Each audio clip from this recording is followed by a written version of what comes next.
A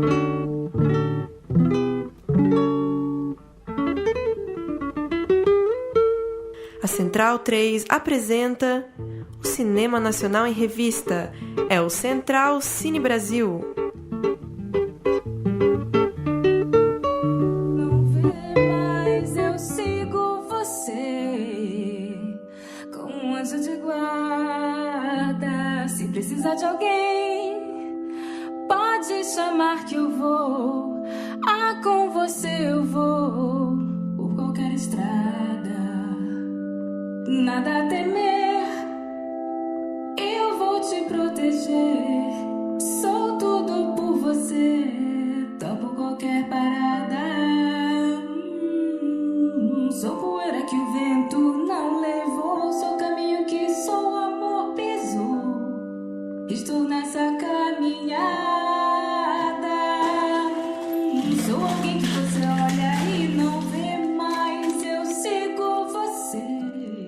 Alô, alô, amigo ouvinte da Rádio Central 3, começa agora mais um Central Cine Brasil, edição de número 142 do nosso programa semanal sobre cinema brasileiro. Eu sou o Lucas Borges, comigo novamente Paulo Silva Júnior. E aí, Júnior?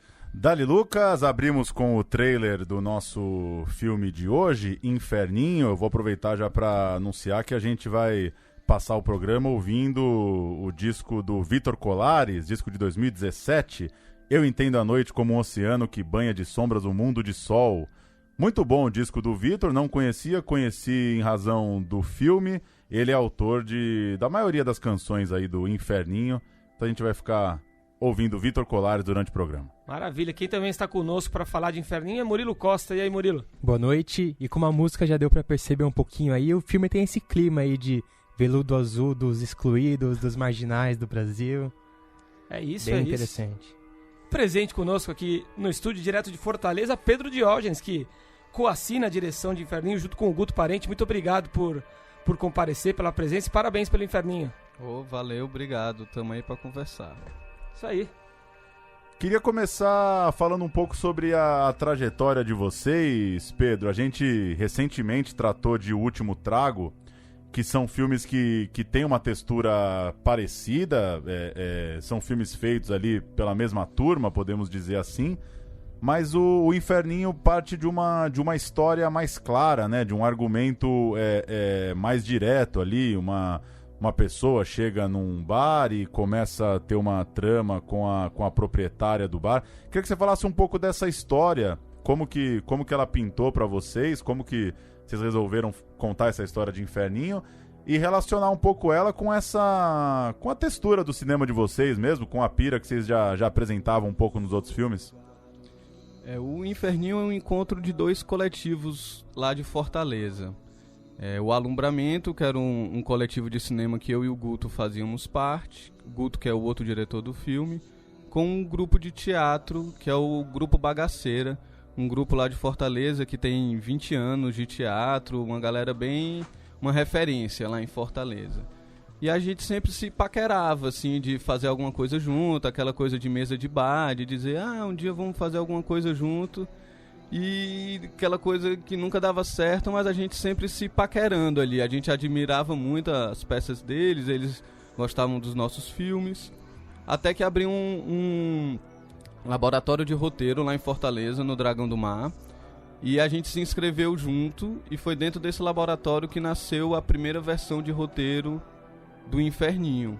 Mas isso foi em 2013, e aí depois disso aconteceu muitas coisas. Depois que a gente saiu do laboratório, a gente continuou ainda desenvolvendo o roteiro, e isso todo mundo junto, assim, tanto eu e o Guto, quanto a galera do Bagaceira. Então foi um processo que sempre os atores principais do filme ali, que é o galera do Bagaceira, estava presente. Desde o argumento, o roteiro, todo o processo. Então é um encontro desses dois coletivos. E eu acho que a estética do filme é muito da relação desses dois coletivos, assim. Acho que tem muito dos nossos filmes no Inferninho, como tem muito das peças também do Bagaceira. Então cada filme é um processo. Eu acho que O Último Trago é um processo muito diferente do Inferninho, e os filmes são resultado desses processos, né? Então o Inferninho é desse choque, desse encontro, dessa contaminação de um coletivo de cinema com um grupo de teatro. Pedro, desculpa. Não, só ia completar, se essa locação, se o Bar Inferninho, ela já era utilizada pelo grupo de teatro? Ou não? Não. O grupo de teatro tem uma sede lá em Fortaleza que a gente usou muito para ensaio durante todo esse processo que durou alguns anos. Mas a gente foi filmar na fazenda de um amigo nosso, que é um artista lá de Fortaleza também, o Alexandre Veras. E era um galpão que tinha na fazenda dele, e a gente filmou lá o Inferninho durante 10 dias. Foi uma imersão assim, muito grande no filme, nesse processo, porque lá não pegava nem celular, nem internet, então lá a gente estava completamente concentrado em fazer o filme. A gente tinha pouco tempo para fazer, então esse foi o nosso processo para conseguir fazer. Pedro, você mesmo contou, né? O filme ele nasceu de uma ideia desenvolvida junto ao pessoal do teatro, né? E eu li que ele chegou a ter uma versão para a série de TV que vocês pensavam em desenvolver, né? E no final acabou desembocando aí no cinema. Então eu queria que você contasse um pouco pra gente como que foi esse processo nessas idas e vindas, diferentes formatos, e o que isso foi agregando ao projeto ao longo do tempo, e como foi essa gestação, ou que de repente vocês perderam também no meio do caminho? A primeira semente do Inferninho foi, na verdade, no teatro. As primeiras ideias nasceu no grupo de teatro. Então ele passou por peça, depois virou série e depois virou filme. A questão da série foi porque esse laboratório que a gente participou lá em 2013 era um laboratório de série de TV. Então durante o processo que a gente estava nesse laboratório, que durou, sei lá, acho que 8 meses, a gente ficou desenvolvendo o Inferninho como uma série de TV. Mas eu não sinto que a gente perdeu nada na transição. Na verdade, eu acho que foi um grande alívio essa transição, porque eu acho que durante o processo a gente não estava confortável em desenvolver ele como série de TV. Acho que nem a gente do alumbramento ali queria... a gente não entendia como fazer aquilo, não é o que a gente faz normalmente. Como a galera do Bagaceira também, eu acho que tinha muito mais desejo de fazer um filme do que uma série. Então depois que a gente saiu do laboratório, foi um processo meio natural transformar ele num... O que era, acho que na época só eram 4 episódios, a gente transformou num longa. A gente falou coincidentemente nos últimos programas aqui sobre filmes cujo elenco vinha do teatro, né? O Borrasca, né? O Bortolotto e o pessoal aqui do Cemitério de Automóveis, aqui do lado da Augusta, perto do centro de São Paulo, né? Falamos do Horácio também, com o pessoal do Teatro Oficina. Utilizaram também a galera do teatro no elenco. Que dificuldades trouxe para vocês? Ou foi muito natural para os atores migrarem para a linguagem do cinema? Conta pra gente um pouco sobre isso, por favor. Eu acho que pra gente, como diretor, foi um luxo, assim, poder ter os atores em todo o processo e participando ativamente e criativamente de tudo, inclusive do roteiro, de tudo. Pra eles, como a maioria deles não tinham feito cinema, foi um processo novo, assim, eles vinham de 20 anos de teatro, e isso era muito bom pra gente, porque eles tinham já uma intimidade, um conhecimento deles atuando que era muito forte, mas eles não compreendiam muito ainda o processo do cinema, que é muito diferente do teatro na questão da atuação, porque o teatro é um fluxo, né? Depois que a peça está pronta e você vai apresentar, ele é um fluxo contínuo, e o ator entra ali no fluxo, vai, depois acaba, e o fluxo tem ali sua narrativa, seu começo, meio e fim. E no cinema não, né? Você grava tudo separado, pode estar gravando aqui a terceira cena e depois ter que partir para a última cena e depois voltar para a terceira. E no nosso caso, como a gente tinha pouca estrutura técnica para fazer o filme, a gente teve que filmar ele todo dividido, assim. A gente filmou num dia tudo que era palco, em outro dia tudo que era balcão, no outro dia tudo que era salão. Então isso fez com que essa loucura do cinema de estar filmando as coisas fora de ordem ainda fosse mais complexa, porque a gente tinha que fazer tudo que era palco e do palco tá permeando todo o filme, né? Então... mas a gente teve muito tempo de ensaio, e durante os ensaios a gente já foi testando isso, assim, já foi ensaiando meio na ordem do que a gente ia filmar. Então a gente foi entrando no processo. Apesar de ser um filme com pouquíssimo recurso, a gente teve um grande processo que, por ter os atores ali próximo, a gente conseguiu ensaiar bastante, uma coisa que às vezes filme que tem grana não consegue fazer. A gente ensaiou durante meses ali, usando a sede do grupo de teatro. Então. Me parece que deu muito certo, né? Pra mim, pelo menos, é um dos pontos altos do filme, são as atuações, né? Eu acho que me fez comprar muito a ideia, a trama, né? Tinha uma coisa que pra gente era importante desse encontro de cinema e teatro, que a gente queria que fosse um encontro, mas que esse encontro não eliminasse as potências de nenhum e nem outro, porque existem muitas verdades aí que não são verdades sobre essa transição de teatro para cinema, né? Ah não, porque o teatro é mais e o cinema é menos, o teatro é muito e o cinema tem que ser pouco. A gente não queria partir dessas coisas, a gente queria usar a potência dos dois, então um encontro que não oprimisse nenhuma das duas linguagens. Sim. Pedro Botton adentrou a sala. E aí, Pedro? E aí, galera, tudo bem? Cheguei um pouquinho atrasado, mas estou muito feliz de participar desse papo. Parabéns pelo filme, Pedro. Foi uma experiência incrível de assistir. Está contando isso que o Lucas falou, chama muita atenção o clima dos atores. Eu acho que o que mais gostei foi a sintonia que eles estão ali, todo mundo atuando, cada um do seu jeito, mas muito em sintonia. E eu fiquei pensando, o filme tem um quê de tragicômico, né? Ele é muito trágico, mas agora eu tô lembrando. Eu queria saber como foi o clima no set, vocês davam risada, como é que vocês conseguiram trazer pra essa melancolia tão presente, assim, porque o filme tem uma picardia que vem dos atores mesmo, né? Mas em nenhum momento ele tem humor, né? O filme ele é denso, né? Como é que era o clima no set? Vocês davam risada ou vocês conseguiram comprar essa história triste me fugiu o nome agora. Deusimar? Deusimar. Uma das referências do filme, assim, pra gente em termos de gênero era o melodrama, né? Então a gente trabalhou e pesquisou muito e viu muito filme junto nesse lugar do melodrama. Muito Douglas Sirk, Fassbinder. Então eu acho que um pouco desse peso, desse clima do filme vem dessa referência do melodrama. Mas em termos de processo foi normal, assim, com momentos de riso, momentos de choro.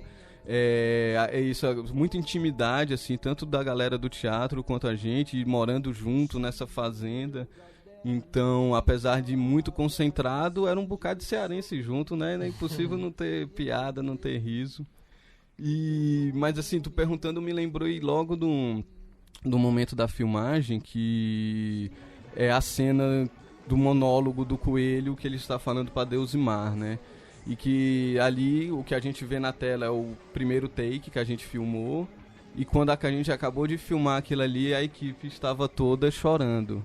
Então eu acho que o clima do filme estava muito ali no set, assim. Eu acho que no filme tem um peso, mas em alguns momentos são mais cômicos, alguns personagens são mais cômicos, mas tem esse peso, tem esse drama, e eu acho que tudo estava ali acontecendo na nossa frente, e o que a gente estava vivendo ali está um pouco na tela. Eu ia até citar que tem uma das cenas mais dramáticas, né, desse melodrama, tem um cara vestido de coelho, então realmente é um filme bem difícil. Vem de uma característica, né, do filme, que todos os personagens frequentadores do bar estão fantasiados, super-heróis, de uma forma um pouco até tosca, né, enfim. Essa pira de onde vocês tiraram, quando vocês decidiram que isso estaria presente no filme? Essa é uma pergunta que eu tinha também. Foi desenhado isso ou foi ali meio que no improviso, no sentido... Como é que foi? Foi desenhado esse figurino, essa direção de arte toda aí? Tem uma equipe boa de direção de arte e de figurino aí que trabalhou com a gente, que criou todo esse universo. Mas a gente queria um Inferninho um lugar de fantasia, assim, no sentido de um lugar onde você pode ser quem você quer ser, assim, de forma livre. Um lugar onde você pode viver suas fantasias, seus desejos, mas ao mesmo tempo, como esse lugar tem que ser escondido, né? Tem que ser um lugar fora, tem que ser um lugar fechado. Ele também não é só alegria, pelo contrário, ele é muito pesado, porque o mundo que está lá fora não suporta aqueles personagens, o mundo que está lá fora não quer aqueles personagens. Talvez eles só possam ser daquele jeito ali dentro, né? Então, é um lugar de viver sua fantasia, mas com um peso também. E aí a gente sempre pensou em quem seriam esses frequentadores desse bar com isso tudo. E aí uma das acho que dentro de um processo desse que é longo e que envolve muita gente, as ideias vêm de muitos lugares, é difícil dizer.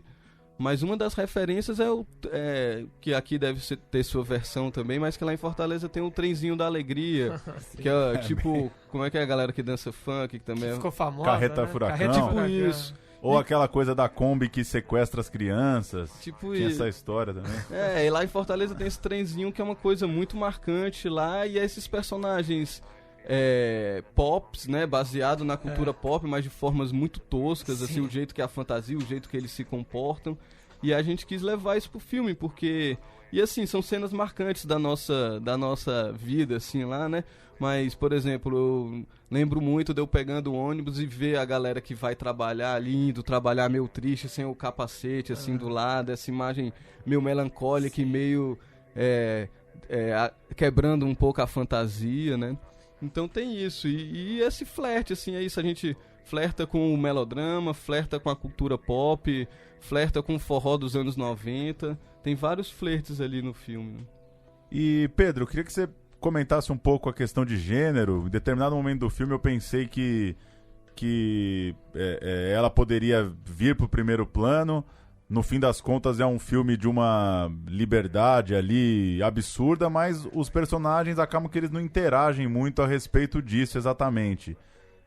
Isso também acho que é uma marca dos outros filmes de vocês. Como que pegou essa questão no Inferninho das relações entre essas pessoas, mas ao mesmo tempo sem que isso fosse debatido ou sem que isso fosse colocado na boca deles? Não é uma discussão de primeiro plano? Porque o Inferninho era esse lugar para se viver fantasias e poder ter liberdade para se viver o amor sem barreiras, vamos dizer assim. E isso meio que é um dado no filme, né? Ninguém questiona se aquele coelho é um coelho, se é uma fantasia de coelho, ou se... Isso eu tô dizendo assim, as pessoas que frequentam o Inferninho. Então ali dentro, acho que o jogo já está muito claro de que os desejos são possíveis, os desejos não têm barreiras, o amor ali não tem preconceito, o amor ali não tem questão, são outras regras ali, né? E só registrar Yuri Yamamoto, né? O nome do protagonista. Espetacular, né? Baita atuação. Uma atuação incrível. Pedro, até como o Júnior falou, o filme não levanta bandeiras, não entra em coisas panfletárias, ele simplesmente mostra esses personagens vivendo livremente ali, interagindo no lugar. Mas mesmo assim, até pelo lugar que a gente tá, Brasil 2019, esse governo, a crise no cinema, você sabe que toda entrevista que você vai dar, isso vai vir à tona e você vai ser questionado politicamente sobre o filme, né? Como que é isso? É cansativo? Você, de repente, evita essa discussão no filme e tem que entrar nisso em toda entrevista? Ou você acha que é natural de fazer um cinema desses, um cinema de resistência? Não, eu acho que escolher que a questão do gênero não seja uma questão para o filme é uma escolha política, né? Então eu acho que a política está em todas as escolhas. Então acho que não dá para fugir da política. E eu acho que da política e do que está acontecendo e de tudo, né? E eu acho que o Inferninho leva isso um pouco pro filme, né? Apesar de ser aquele espaço fechado, todo mundo ali trancado, você nunca vê o fora, mas o fora, de certa forma, sempre dá um jeito de entrar, né? Seja os personagens que estão no mundo fora e vêm, e que sempre eles vêm trazendo consequências, né? O Jarbas, que é o marinheiro que chega causando ali uma confusão. Depois é o Salvador, que chega querendo comprar o bar de certa forma, né? E também mexe com todas as relações. Então o fora está sempre invadindo. E questões do fora também, como a especulação imobiliária, essa coisa da grana chegar e modificar tudo. Então, tanto dentro do universo ali do Inferninho, o externo está sempre contaminando, quanto eu acho que pro próprio filme isso, as questões políticas, sociais também estão contaminando o filme. Ô Pedro, você tá contando aí, e daí esse Inferninho parece a Divina Comédia, né? O Inferninho é muito melhor que o Paraizinho, né? Se existe algum Paraizinho, esse Inferninho é muito melhor, né? Um lugar de liberdade, você pode ser quem você é e as coisas acontecem de uma maneira mais livre. E a gente falou do Mormaço também, né? Um filme também que trata um pouco sobre isso, sobre a vontade do poder acabar com a liberdade, né? Acabar com a espontaneidade dessas pessoas. Fortaleza ainda tem Inferninhos? Fala um pouco da cidade, como é que... porque Aqui em São Paulo a gente às vezes passa um pouco por isso, né? Vai perdendo esses lugares de reconhecimento muito rápido, né? A especulação imobiliária vindo com tudo. No caso do seu filme, até uma questão do Estado, que rola muito também, né? O Estado higienizando os espaços, né? Como é que ainda lá em Fortaleza ainda tem um inferninho pra gente poder curtir os círculos do inferno? Eu acho que toda cidade tem seus inferninhos, né? Assim, eu acho que os inferninhos sempre vão existir. Porque é necessário, né? Esse lugar de escape, esse lugar em que a marginalidade pode existir, esse lugar mais underground, esse lugar onde você pode ser um pouco mais livre, pode se expressar, pode ultrapassar alguns limites, né? E lugares que a gente se sente em casa, né? Assim, todo mundo tem seu inferninho ali nesse sentido de um lugar, né? Pensando no inferninho nesse sentido. Todo mundo tem o seu inferninho ali, um lugar que se sente bem e que outras pessoas podem olhar e não entender por que aquilo ali lhe faz bem. Mas em Fortaleza tem muitos desses inferninhos, assim, literalmente, assim, né? Desses bares, desses cabarés, dessas boates que são ali mais underground, que recebem um público diferente do que seria na boate lá rica da cidade, lugares meio escondidos. Tem muitos e eu acho que procurando toda cidade deve ter, né? Aproveitando essa deixa regional, falando de cinema nordestino, a gente lembra bastante do cinema baiano por Glauber Rocha, enfim, mais recentemente Wagner Moura, o Lázaro Ramos, acho que o Gabriel Mascaro baiano também. Pernambucano. É pernambucano. E o cinema pernambucano, né? Na retomada com o Lírio, o Cláudio Assis, enfim, duas grandes escolas, né, de cinema. O cinema cearense tem o Alder Gomes agora, que ganha uma notoriedade muito, muito grande, né? Tem a escola de vocês, né, que estão fazendo muitos filmes muito bons. Em que pé que tá a escola cearense, o cinema cearense? Olha, eu acho que, como o cinema brasileiro, eu acho que a gente está vivendo, por um lado, um momento muito forte, muito potente, muito criativo, muito vivo. E por outro lado, a gente está vivendo uma grande apreensão de não saber o que é o futuro, o que vai acontecer amanhã, né? O cinema cearense, nesses 2 últimos anos, eu posso dizer que está bombando, assim, bombando no sentido de diversidade e de conquistas também.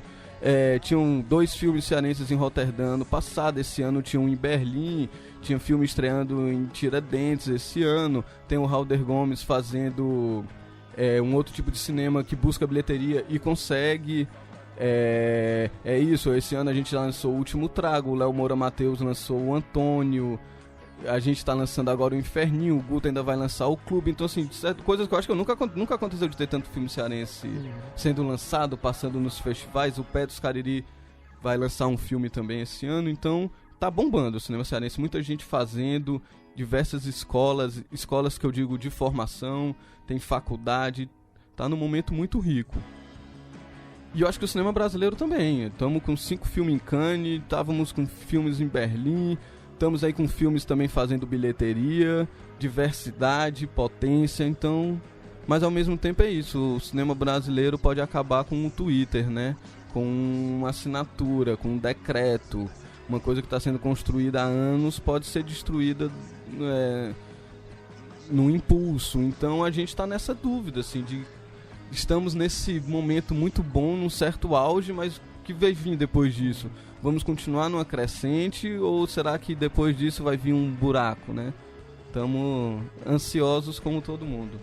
Na nossa conversa sobre o Último Trago, a gente falou um pouco sobre o fim da Alumbramento. Você mesmo já citou, né?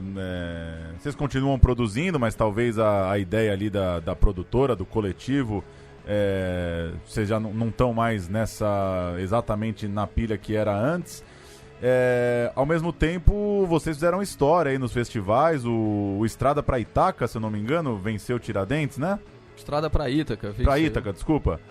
Eu sempre falei Ítaca, hein? Que bom que eu tô conversando com você hoje. Sempre falei Ítaca. Enfim, mas também, velho, o que importa? O jeito que eu falava, né? Estrada pra Ítaca, que é um filme muito bom, né? E que acho que é até possível, sem querer colocar a produção numa linearidade, assim, é interessante pensar, né? O que esses 10 anos lá do Estrada pra Ítaca, então, até o Inferninho, praticamente uma década aí. O que você acha que que esses filmes da Alumbramento, que curva que é possível imaginar na trajetória de festivais, no que você aprendeu enquanto realizador, o que você foi experimentando mais, menos, exercitando, qual que é um balanço, se é possível fazer aí dessa década? Difícil, hein? Mas eu acho assim, tu falou a ideia do eu acho que a ideia do alumbramento não acabou, eu acho que de certa forma ela se espalhou, porque o alumbramento era um coletivo ali que a gente praticamente fazia tudo junto, assim, era uma parceria muito grande. E a partir do momento que as pessoas foram morando em outra cidade, o Ricardo foi morar no Rio, o Luiz foi morar em Belo Horizonte, o Ivo foi morar no meio dos matos, onde nem pega celular nem nada. Aí ficou difícil manter aquele coletivo do jeito que era, mas o jeito que eu continuo trabalhando lá com a galera que hoje em dia é da Mar Revolto é um prolongamento do que a gente fazia no alumbramento, e tenho certeza do que o Luiz está fazendo, o que o Guto está fazendo, o que o Ricardo também são, assim. Então eu acho que a ideia, o espírito continua. Acho que a pena se espalhou agora para mais lugares em outras produtoras, vamos dizer assim. Mas eu acho, para mim não existe muito um caminho linear, né? E assim, nos filmes também, cada filme é uma experiência, e para mim o que importa mais é o processo, assim, do que o resultado. E tá fazendo, assim, pra mim o que importa é estar trabalhando. Eu sou um trabalhador do cinema e o que eu quero é trabalhando. E até isso é engraçado você falar, do Ítaca pra cá, né? O Ítaca foi um filme feito praticamente sem grana, sem nada e tal, e que de certa forma circulou, e que muita gente ali depois, assim, eu pensava assim, agora eles vão fazer filme com grana, né? O próximo passo é esse e tal. E não, a gente continua fazendo filme sem grana, fizemos algum ou outro com mais recurso e tal, mas o Inferninho também é um filme em baixíssimo orçamento, né? Então, de certa forma, é um percurso que tem essa coisa de estar fazendo do jeito possível, tá fazendo o que quer, mas sem ter que estar esperando o momento perfeito, tá pegando o que seria uma precariedade e tentando transformar isso numa potência. Então, eu acho que as coisas estão vivas, assim, nesse sentido dessas coisas que a gente estava exercitando lá há 10 anos, acho que a gente continua exercitando. Mas também tem, de certa forma, as suas vantagens, né? Vocês vão lançar 3 filmes esse ano, pelo que você me falou, né? E vocês poderiam estar há 3 anos para lançar um filme, de repente, se fosse um filme digital, com muita grana. Mas eu queria saber, assim, pro próximo passo, o que vocês estão pensando? Já tem projetos em mente? Ainda estão nessa mentalidade de resistência, cinema baixo orçamento, ou estão pensando em esperar um edital? Acho que a gente sempre tá pensando as duas coisas, né? Porque também é muito bom fazer um filme que eu posso ter uma equipe gigante, que eu tô pagando direito, e ter mais tempo, e ter mais estrutura. Isso também é muito bom, que foi o que a gente exercitou no último Trago. Mas era isso, pra gente era importante estar com essa estrutura, mas também não tá encaretando. Pelo contrário, talvez seja um dos nossos filmes mais radicais. Então é esse jogo, e ao mesmo tempo, depois do último Trago, que foi feito pra gente, né, muita grana, depois fiz um com pouquíssima. E assim, só como exemplo, que eu acho que cada um tá nos seus processos, eu tô agora trabalhando em etapas diferentes em 3 filmes. Eu tô finalizando que o nome é Opinião, que eu dirigi junto com o Ivo Lopes Araújo, que é um documentário que a gente filmou nas eleições de 2014 e nas eleições de 2018. Então a gente pega esses 2 momentos aí das eleições essas 2 eleições tão importantes para o nosso país. Então é um documentário que a gente vai ouvir a opinião de pessoas nesses 2 momentos. A gente está finalizando, estamos ali terminando a montagem, partindo para a mixagem, finalização de imagem. Tem o Pajeú, que é uma ficção, meio ficção, meu documentário que eu vou filmar agora em junho, a gente está em pré-produção. E tem A Filha do Palhaço, que está na fase de roteiro, é um filme que eu fui premiado no Fundo Setorial, mas estou nesse limbo, porque o filme foi premiado no sentido de saiu lá o resultado, mas não saiu o dinheiro, e ninguém sabe se a Ancine está trabalhando, se não está, se vai continuar, se não vai, se vai sair. Então ele está num limbo aí, como o cinema brasileiro, e muita gente está, né? Ô Pedro, você tá falando de grana e é uma pergunta meio tosca, mas sempre ela fica meio pululando aí, né? Você é um trabalhador de cinema, né? Você tá falando que você vai um monte de projeto. Da grana, você tá conseguindo viver de cinema já? E eu tô pensando também essa coisa da publicidade. Agora com um tão acirrado, né, tá, o nosso momento, tem muita marca querendo ou realmente se posicionar, ou pelo menos se perfumar de alguma coisa que não seja tão tosca quanto esse governo que tá aí. Você é sondado por isso? Alguma marca se interessa pela sua estética? Já flertou com a publicidade? Ou o cinema tá pagando suas contas e é isso mesmo? Olha, uma mistura de, eu não sei se é sorte ou azar, não, é sorte, com certeza. Mas não, nunca me chegou essas propostas assim, não, nunca fiz publicidade, sei lá, 10 anos eu vivo de cinema, além de diretor, eu também trabalho como técnico de som, que talvez, atualmente não, mas durante boa parte foi o que me sustentou, foi trabalhando como técnico de som, mas também sempre em cinema ou série de TV, coisa assim, mas publicidade mesmo eu não fiz. Mas não tô aqui falando, por isso que eu disse, eu não sei se é sorte ou azar, porque também já passei por algumas necessidades de grana que se aparecesse uma proposta eu faria. Então, mas lá em Fortaleza eu consigo sobreviver fazendo cinema, sim. Nós falávamos antes do programa sobre o sucesso do Chuva é Cantoria, né, na Aldeia dos Mortos, lá na França, né? Primeiro fim de semana de exibição, 10 mil espectadores. 11 mil, 15 mil na primeira semana, né? E Inferninho passou, né? Também por festivais internacionais. Teve em Buenos Aires, teve em Lisboa. Ele teve muitos. Ele teve em Roterdã, teve na Alemanha, teve em Portugal, teve no Uruguai. Passou, ele rodou bastante. E vocês imaginam que o filme pode ser exibido lá na Europa também? No Brasil entra em cartaz na semana que vem, né? 23. Deve sair em exibição também no continente europeu? Olha, eu sei que ele vai ser distribuído, porque no nosso caso, como é muito pequeno, a gente não tem uma grande distribuidora fora. Então surgiram alguns pequenos convites. Eu sei que ele vai ser distribuído na Bolívia e tem um país na Europa, eu acho que é Portugal. Legal. Então, mas podem surgir mais coisas. Bacana. Aproveitar que você falou da estreia, Inferninho estreia no dia 23, portanto, hoje, dia 16 de maio, data que a gente está gravando esse programa, documentário Antártica por um Ano, chega aos cinemas, da Júlia Martins, como o nome já diz, ela acompanhou um grupo de 15 brasileiros na estação brasileira que dá apoio às pesquisas lá na Antártica. E 45 Dias pra Você, um filme do Rafael Gomes, distribuído pela O2, que tem ali a história de uma desilusão amorosa de um jovem que acaba aguardando por 45 dias a volta de um amor que nunca retorna. Daí vem o título do filme. E ele acaba embarcando numa viagem, querendo se livrar daquela espera. São as duas estreias da semana, pelo menos as registradas oficialmente no natimortoancine.gov.br. Já que o próprio Inferninho não está, né, no site. Né? Pois é. Kardec tá entrando também, né? O filme tá do entrando Allan agora? Kardec tá entrando como estreia essa semana. Pois é. Que é uma ficção, né? Uma biografia do Kardec, né? Ficção. Isso mesmo. Em ficção, né? Tá entrando também. A gente citou o Chuva é Cantoria, com esses números bem interessantes. Registrar também que a Júlia Catarini, que a gente tratou aqui, né, também num programa recente, tá buscando uma coprodução lá em Lisboa pro Família Valente, filme que saindo, né, rodando, tá sendo considerado o primeiro longa brasileiro dirigido por uma pessoa trans, a Júlia tentando lá financiamento de coprodução. E uma terceira notinha aqui que eu tô na mão aqui, eu recomendar o teaser de Divino Amor, do Gabriel Mascaro, foi divulgado nessa semana.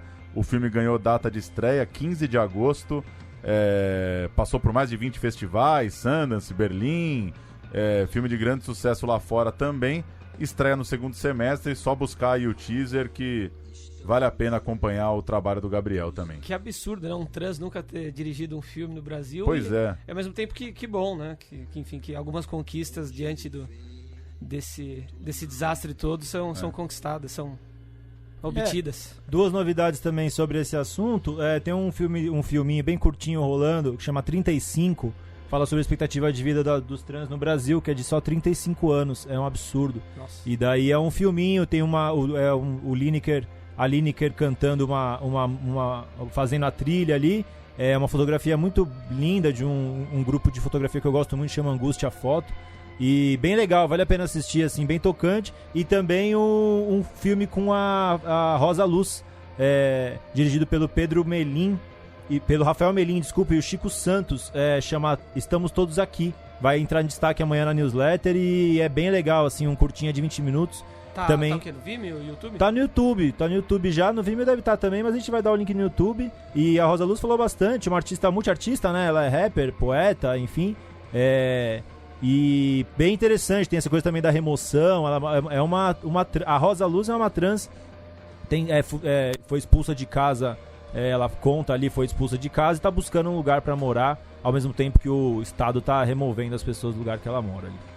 Eu queria saber do Pedro, a gente falou um pouquinho do Cine Hollywood, pra mim é muito maluco, assim, eu tive a oportunidade de conhecer o Wilder logo que ele tava lançando o Cine Hollywood, e era aquela coisa de conseguir fazer o filme dar certo, ir lá nos shoppings em Fortaleza, colar pôster, exigir que o trailer passasse, enfim, ele apostou mesmo numa comédia popular e principalmente tocada com um linguajar local, que deu muito certo. E é muito maluco, né, ver que tava assistindo a série esses dias e quando acaba a série tem lá globoplay.com.br/Cine Hollywood, né? Você pensar onde é que o cara chegou, né, com um trabalho tão autoral, virar, a gente pode questionar várias coisas, mas chegar no nível de ter a parte 2, virar uma série da Globo, enfim. Eu queria saber de você, Pedro, apesar de ser uma pira completamente diferente, que você acha mesmo também desse caminho tão rico do lugar de onde você vem, que é o do humor e que é dessa capacidade dos atores cearenses, no caso ali do Edmilson, que é o protagonista do Cine Hollywood, de levar esse gênero de forma muito impactante, muito original.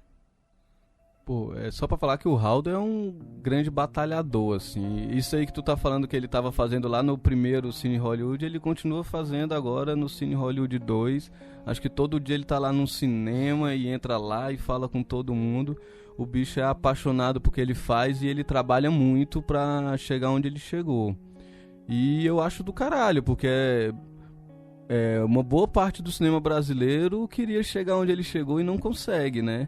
E ele, do jeito dele, apostando em coisas muito regionais, em coisas muito específicas de lá, ele conseguiu conquistar, né? Eu acho foda. E essa coisa do humor cearense, cara, eu não sei como explicar isso, é uma coisa meio maluca, eu acho que é porque é muita miséria, muita pobreza, seca. Todo brasileiro poderia ser, né? Mas é específico do Ceará, parece. Lá, e aí, não sei, pra sobreviver ali naquele calor, eu acho que você tem que ser muito bem-humorado, assim, você tem que tirar uma onda, não sei, assim. Mas também tem um outro lado, né? Não é só isso, não.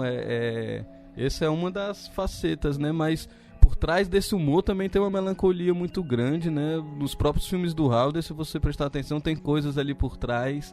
São coisas que estão se perdendo, é um cinema que está morrendo, é sempre alguma coisa que está sendo esquecida, né? Muito bom, muito bom. A série muito boa, né? Ah, eu gosto. Eu tenho gostado bastante. Mas gostei bastante. Eu fiquei impressionado como tem um caminho ali, né? Pra fazer um humor escrachado sem ser escroto, né? Ah, eu gosto... Sem ser as velhas piadas de sempre, né? Sem ser aquela coisa... O escracho pelo escracho, né? Apelativo, preconceituoso, foi muito né? bom de audiência, né? O primeiro capítulo, pelo menos. Eu não sei como foi o segundo. Imagino que tá sendo, né? Tem um humor corporal muito próprio, né? Ele tem um humor com o corpo que a gente perdeu um pouco, né? Essa coisa meio... Essa onda Porta dos Fundos, isso aí foi perdendo, foi trazendo muito pro texto, né? O texto do Wilder é bom também, tem uma coisa do corpo, como o jeito que eles interagem entre si. Realmente, o que você tá falando, pra mim, é isso. O Wilder tem uma essência tão boa que a fonte não para de jorrar, né? Ele parece sempre ele conta história e a fonte continua jorrando porque a essência dele é aquilo, assim. Então, o cara podia fazer a Grande Família do Cine Hollywood, que o cara ia ficar 10 anos fazendo aquilo, ia ter coisa, porque é o jeito de contar as histórias são boas e o jeito de contar é muito próprio. Eu gostei bastante também. Mais um registro aí um giro de notícias. A Flip, né, a Festa Literária Internacional de Paraty, confirmou sua programação e 3 nomes bem interessantes aí pro público do cinema. Rola de 10 a 14 de julho lá em Paraty. Tem uma mesa com o Miguel Gomes, que é um cineasta português, o diretor de Tabu, da série das 3 partes do 1001 Noites, que eu recomendo muito, o Encantado, o Desolado e o Inquieto. São filmes gigantescos, né? Bem grandes. E o Tabu é sensacional também, maravilhoso. Tabu muito bom. Quinzena dos Realizadores de Cannes, né? O 1001 Noites. E ele vai filmar uma versão cinematográfica de Os Sertões, né? Chamado de Selvageria, desculpa. Por isso, convidado aí, já que a Flip homenageia Euclides da Cunha. Ele vai estar na mesa com Ismael Xavier, um dos grandes críticos aí do cinema brasileiro, professor da USP, que vai lançar uma nova edição do Sertão Mar, Glauber Rocha e a Estética da Fome, livro obrigatório aí para pensar o cinema brasileiro. Legal que às vezes a gente não dá bola pro evento, né? Mas o evento ajuda o cara a relançar o livro dele, né? Então é importante, quer dizer que mais gente vai ter acesso ao livro. O Bruno Graziano não veio hoje porque já tá esperando lá em Já tá Rio, na fila pra esperar. Maior fã de Glauber da bancada. Eu dou bola pro evento, sim. Não, eu adoro o evento, mas eu acho que evento é uma baboseira perto da possibilidade de mais gente ler os livros do cara. E a Grace Passou, atriz lá de BH, que tem lá o espetáculo Vaga Carne, que a gente falou tanto aqui no Temporada. Finalmente aí tá em alta, tá sendo reconhecida também em outras praças, em outros ambientes. E é cronista também no jornal mineiro O Tempo, curadora de festival, enfim, uma artista cabulosa e que bom que ela vai estar lá também numa mesa performance. Mais um motivo para as pessoas assistirem a Temporada, que tá no Netflix, mas você tem que dar sorte para pingar na tua tela, né? Porque é difícil de achar, né? Não bastasse o Netflix pautar a distribuição do cinema, ele pauta a cinefilia também. Ele que decide. E o algoritmo dele decide o que você vai ver pois também. Pois eles que decidem. Decide nada, você dá um search lá, aparece pra você também. Você ficou apertando o botão, o que aparece na tela? Eu só vejo o filme brasileiro naquela porcaria e não apareceu Temporada pra mim. Eu fiquei sabendo depois, quando eu li a notícia. Também, eu também vi a notícia primeiro. Quando eu li a notícia que o Temporada tinha pingado. Mas já recomendei, postei no Instagram, assim, 2 pessoas vieram comentar que viram e amaram o filme. E lá em Paraty agora... influenciador, né, mulher?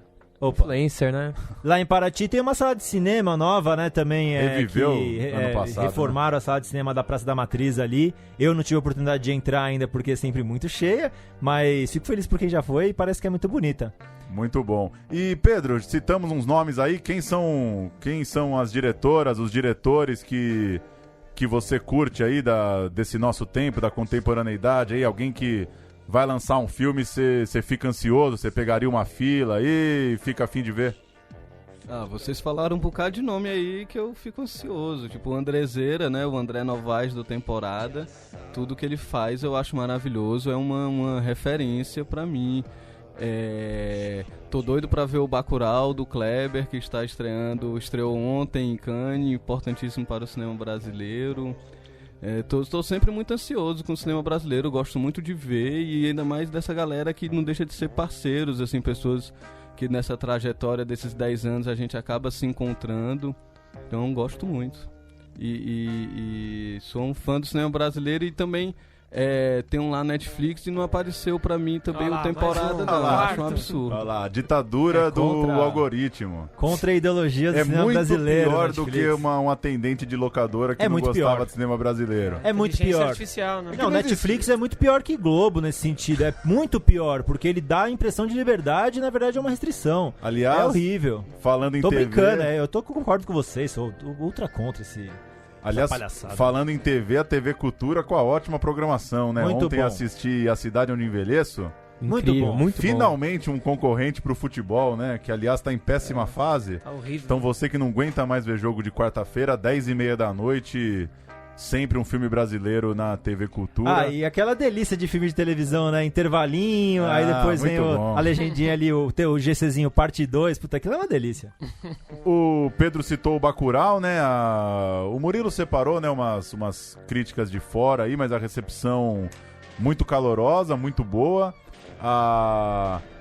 Foi publicado agora à tarde, hoje é quinta-feira, dia 16, o texto na revista Continente.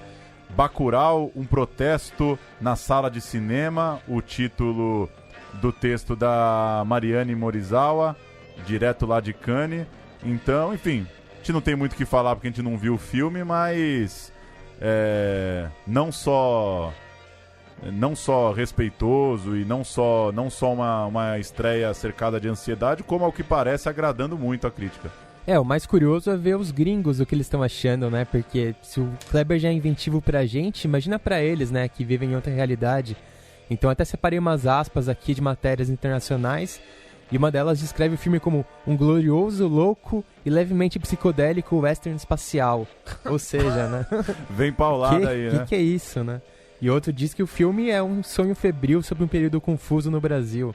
Ou seja, muito atual pra gente, né? Acho que foi a Folha, não lembro, a jornalista foi lá pra França, disse que tem um tom de humor, né, de comédia muito mais forte do que o Som ao Redor, do que Aquários, né, o Bacurau. Parece que é muito anárquico, né, um elenco enorme, muita gente em tela. Eu imagino que deva ser bem diferente dos outros, porque não é um filme só do Kleber, né? É do Kleber com o Juliano, e o cinema não vai ser impune a isso, assim. Não é um filme do Kleber, é do Kleber e do Juliano. E o Juliano é um cara muito fissurado em cinema de gênero, em cinema de terror, em cinema de ficção científica. Então, com certeza, ele vai trazer muito disso pro filme. Legal. Sim, isso é curioso, nós sempre fala disso, né? Cinema é colheita tardia, né? Então a gente tá passando por essa crise desgraçada e a gente pode ganhar Cannes com o Bolsonaro presidente, né? Dá uma angústia um pouco isso, né? Porque esse mas dá uma alegriazinha ao mesmo tempo, né? Mas é um contrassenso, né? Poderiam dar esse gostinho pra gente. Vira um contrassenso, né? Porque a colheita é muito... Então esse desmonte que eles estão fazendo agora, talvez daqui a 3 anos a gente vai ter que ficar falando... Uma estreia, o Central Cine Brasil vai ter que ser uma vez por mês, porque vai ser uma estreia por mês, sabe? É complicado isso, a gente tem que ter essa visão de não deixar essa boa fase do cinema brasileiro que realmente a gente tá entusiasmado demais, né? Tem que olhar para as produções, como as produções estão acontecendo, se elas não estão sendo minguadas de fato, né? Ainda parece que não, mas estamos só em maio, né? Seria legal o Bacurau ganhando Cannes e o Brasil mandando a terceira parte do filme do Edir Macedo pro Oscar, né? Indicado do Ministério da Cultura. Nossa. Pra combinar bem. Daqui a pouco vai ter isso, né? O título aqui da Mariane na revista Continente também não deixa de ser, de certa forma, a resposta às matérias que falaram da ausência de um protesto no tapete vermelho, né? Que é até compreensível, né? A gente é jornalista, a gente é meio bobo mesmo, né? Meio superficial, né? Eu achei... Eu cornetei isso aí, porque o cara faz protesto, rouba a cena, daí não faz também a manchete. Mas é que porque assim... o Aquarius teve, né? É notícia, né? O tapete vermelho, você vai fazer o quê? Você vai lá ver as pessoas tirarem foto. Se na última vez teve um protesto que repercutiu, dessa vez não teve, espera-se isso. Eu entendo ter a notícia, né, De repente o cara não fez justamente pra falar do filme, daí a manchete vira que ele não fez o protesto. Mas aí é o ovo ou a galinha, né, porque também, o que ia ser o Aquário sem o protesto também? Não dá muito pra saber. Filmaço, ia ser um filmaço que não é assim, mas dá pra gente... ter raiva, o Reinaldo Azevedo não ia falar pra boicotar, enfim, a história do filme é a história do protesto também, as coisas se misturam, né? É capaz de agora o Reinaldo Azevedo indicar o Bacurau, né? Pois filme sensato, chegou lá. Né? Uma equipe Raquel Sherazade também. Uma equipe muito sensata, né? Foi muito educada no tapete vermelho. Voltas, né, posou pra fotos com muita elegância, ternos alinhados e tal. Mas é a loucura da exposição do artista mesmo. Tem a cobertura do tempo de aplauso também, né? Parece que foram 7 minutos. Tem o termômetro. 7 minutos de aplauso é muita coisa, 7 pela equipe, uns 2,5 com intervalos, com alguns militar. intervalos. Né? Dá uma enfraquecida, volta com tudo. Mas será que todo filme em Cannes é assim? Os caras também não são uns aplauseiros dos infernos também? Deve ter uma lista, né? Chama os caras na rua, bate palma aí. O Pedro ia falar alguma coisa e interrompeu. Tem que ver quantos pernambucanos tinha na plateia aplaudindo. Também tem isso, né? E a turma foi em peso, muito bom acompanhar aí pelas redes a galera lá curtindo o momento aí também de E, pô, é um filme brasileiro na primeira noite pós-abertura, né? No horário nobre, assim, é muito grande mesmo a força, né, que o nosso cinema tem lá fora. Ano que vem ou daqui a 2 anos o Pedro Diógenes vai estar lá e o Central Cine vai junto, né? Vai. Latam, descola aí umas passagens, que mais um hotelzinho lá, a gente fica por lá mesmo. Mas eu acho que a força agora desse ano é maior, até pelo fato de ser o segundo, assim. É uma confirmação do Kleber e do cinema brasileiro, assim. Não foi um acaso. É uma coisa que está sendo construída. E não é só o Kleber que está lá, né? O Carim está lá e tem mais outras coproduções. Então eu acho que é realmente um ano importante. Tá concorrendo a Palma de Ouro, né? Enfim. E a Palma de Ouro, ela sempre tem cineastas repetidos, assim, os queridinhos. O Kleber pode estar entrando nesse time, né? O segundo filme em pouco tempo. Pois é, tem os Irmãos Dardenne esse ano, tem o... Os Irmãos Dardenne estão sempre, né? Tarantino, só peixe. O Inarrito é o chefe do júri, é isso? Isso. É o presidente do Você acha que os irmãos Dardenne inscrevem o filme lá em Cannes? eles têm que penar. Vamos buscar na casa entendi, deles o entendi. filme. Eles mandam, entram lá, aí trava o computador. Ficam torcendo, Puta, que saco, né? Que vida dura, né? Sim. Mas enfim. É isso, senhores? É isso aí, né? Muito obrigado, Pedro, pela presença. Parabéns novamente pelo Inferninho e vamos cobrar aí, todos assistindo, né? O filme quinta-feira que vem nos cinemas. Obrigado vocês, foi massa. Espero voltar aqui outras vezes com mais filmes e convidar todo mundo aí pra ver o Inferninho e depois que ver, convidar a família, os amigos, todo mundo.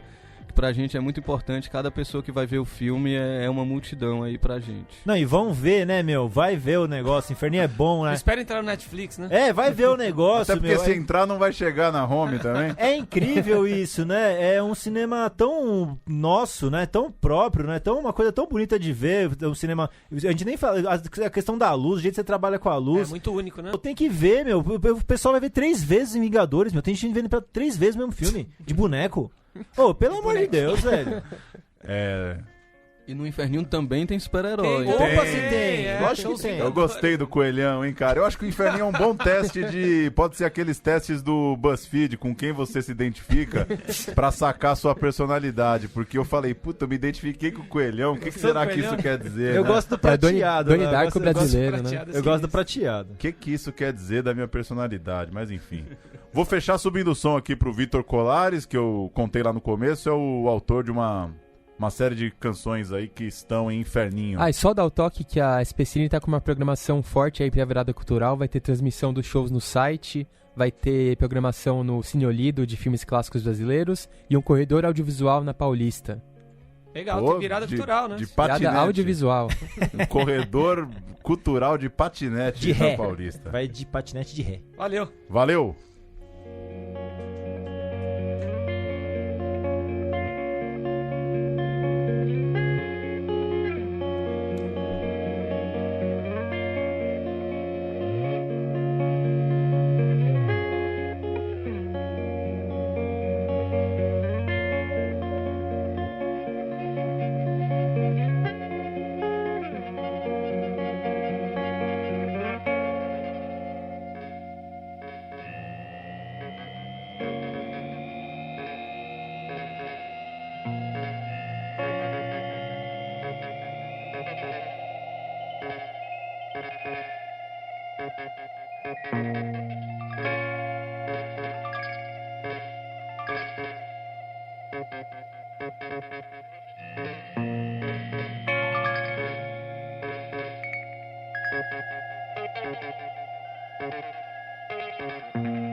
Thank you.